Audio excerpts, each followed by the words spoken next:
Welcome back to Best College Aid, everyone. I am Laura Cantu, and in this video, I am going to go over the top productivity and organization tips and hacks you need to know about before the 2021-2022 school year. These tips will help your students become that straight-A student you know that they can be. Back when senior year of college was cut short because of COVID, a lot of my students here at Best College Aid had a hard time adjusting to the learning from home structure. Some of them told me that they were not even able to focus and be as productive as they once were. Unfortunately, I realized that neither their parents nor some of their teachers knew how to help them because these were uncharted waters for everybody. So I am making this video to share what I have learned over the last few months and help you support your students at home. By the end of this video, you should learn of a few new resources and strategies that you can share with your students if they are having a hard time with the new school year, whether that is remote, in person, or any sort of hybrid in between.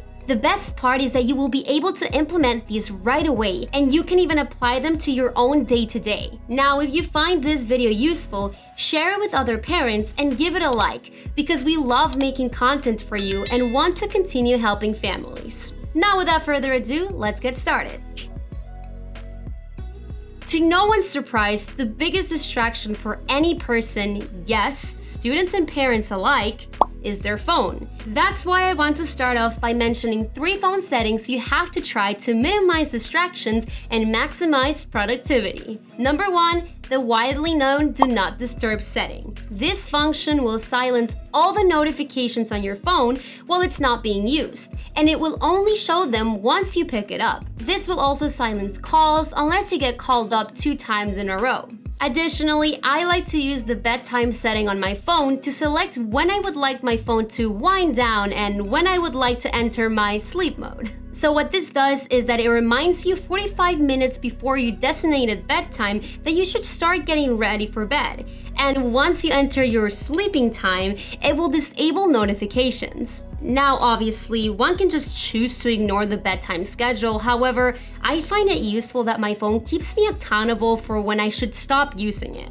The second phone tip for productivity is to suggest that your student organizes their entertainment and leisure apps into joint folders and only leave useful apps such as the email, calendar, text, etc. on the main screen. The reason behind this is that humans are lazy in nature, and if you create an additional barrier to open up Instagram, TikTok, or whatever it is, it will make a small but noticeable difference in how many times they open the app, since this will have to be a more conscious process than your typical muscle memory. And finally, the third phone tip for productivity is to disable badge or banner notifications so that there are fewer triggers to open an application. To do this, go to Settings, Notifications, then turn off badge or banner notifications on different apps depending on what you want. All of these tips combined reduced my screen time significantly and had a very positive impact on my productivity. And by suggesting them to your kids, you could be doing them a solid favor. Before we continue, I want to ask if you can think of any other phone setting that can help someone be more productive.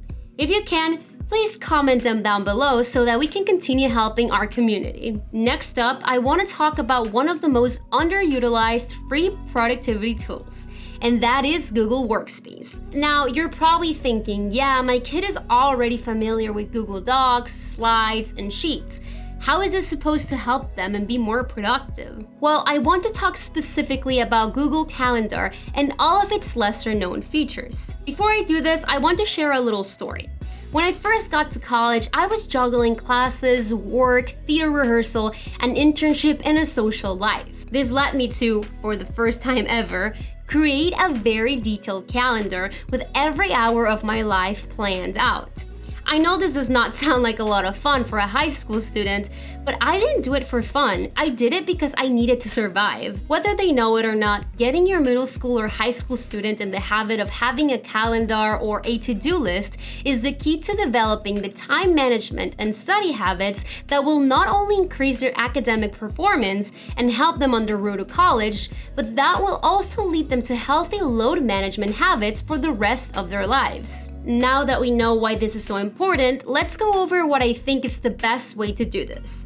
First, let's talk about creating events on Google Calendar. When you open up the app, you can create one of three things: an event, a task, or a reminder. Events are for instances that have a designated time and date, such as classes, meetings, sporting events, practice, rehearsal, etc. Tasks are for completing items with a deadline: homework, upcoming bills, projects, you know. And reminders are notifications you want to set up for yourself in the future for anything and everything you want to make sure you remember at a specific time. Feeding your puppy at 6 p.m., recording The Bachelor at 8 p.m., remembering to watch Big Brother, you know, the essentials. What I recommend all parents to do at the beginning of the semester is to sit down with their students and look at the class syllabi.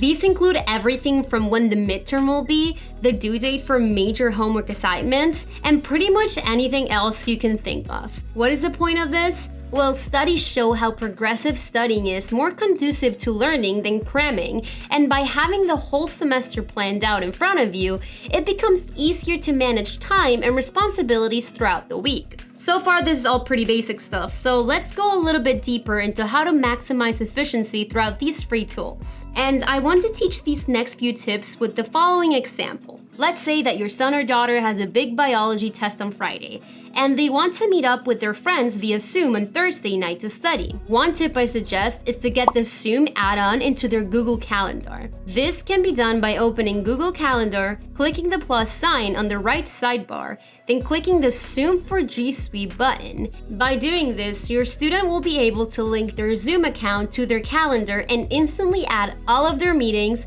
including any virtual classes they have, directly into their personal calendar.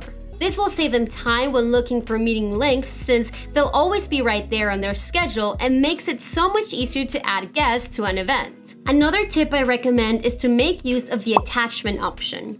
This is particularly helpful when making the semester schedule I talked about earlier, since one can attach whichever document is relevant to a meeting directly into the event. So going back to our biology test example, instead of having to scramble looking for a study guide once the semester has already started, your kid can streamline the whole process by clicking the Add Attachment button and adding the study guide to the event so that the meeting can be as efficient as possible.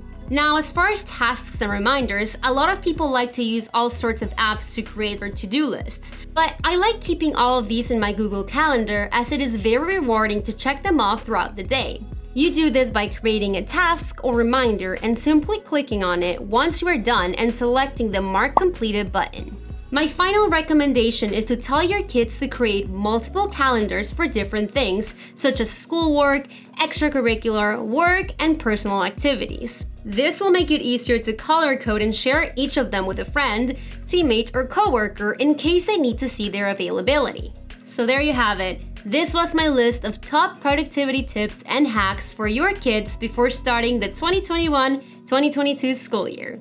I am sure many of you have tips that have worked with your kids in the past, so please comment them down below so that we can help as many parents as possible. If this was useful to you, do not forget to like this video, and if you want to learn more about ways that you can help your kids on their road to college, we have created a 40-minute completely free training where we talk about the 15 tips that helped my 3 siblings and I get accepted and graduate from college, receiving over $500,000 in scholarships and aid between the 4 of us. I have attached a link down below to the free webinar where you can learn all about it. Thank you so much for spending this time with me today, and I'll see you on our next video.